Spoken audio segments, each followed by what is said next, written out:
هذه واحدة عيال، هاي رئيسة الوزراء قاعد تلقي.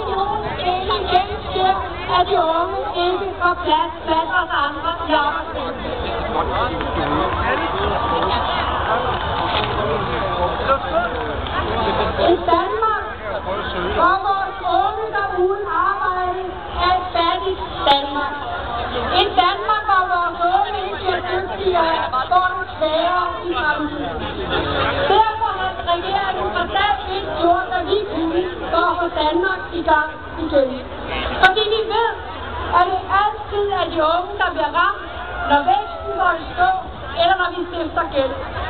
Det kan vi ikke være bekendt. Og derfor skal vi i gang med at modernisere Danmark. Når vi skal i gang med at modernisere Danmark, så handler det ikke om en eller anden bundlinje i år 2020. Så handler det om, at nutidens ungdom skal have samme muligheder for velstand og velfærd, som denne generation har fået.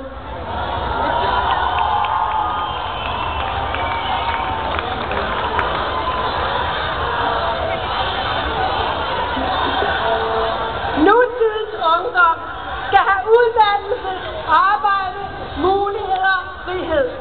Og det kan de kun få, hvis vi handler ansvarligt nu. I de kommende måneder vil vi række hånden frem til alle, der gerne vil være med. Vi stiller ikke ultimative krav, men vi siger en ting klart. Vi giver ikke slip på solidariteten. Den solidaritet, som binder Danmark sammen. Vi tror på solidariteten i Danmark. قالت احنا نؤمن بالتضامن بالدنمارك. Solidariteten mellem ung og gammel, mellem rig og fattig, mellem rask og syg. En solidaritet, som bygger på den simple værdi, at alle mennesker har noget at bidrage med. Vi står for nogle svære år. Vi skal slås for at få nye arbejdspladser til Danmark. Vi skal slås for at betale vores fælles regning.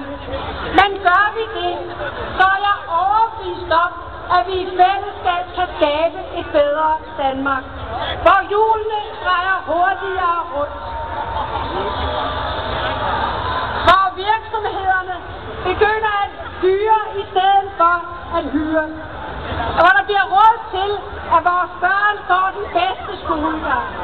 Og hvor vi kan beholde det, der er velfærdssamfundets kronjuvel, den fri og lige adgang til sundhed. Når vi mødes igen næste år til 1. maj, så er vi langt fra nået i mål. Men vi er taget et skridt tættere på et mere fair Danmark. Og vi er kommet et skridt tættere på et Danmark, hvor vi igen giver alle unge en chance, og hvor Danmark igen er i arbejde. Kan I have en rigtig god 1. maj.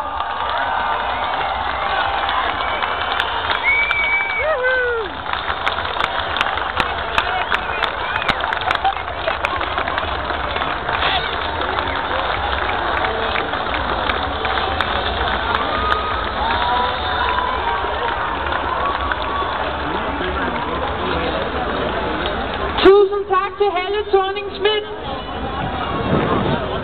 هذه كانت رئيسة الوزراء ألقت الكلمة مالتها. Vi slutter programmet her på scenen med en ung kunstner. راح يعزفون أغاني. Han har skrevet over 250 sange, så vi får lov at runde den her dejlige eftermiddag af med at høre et par af dem. Vi tager rigtig godt imod Mads Langer!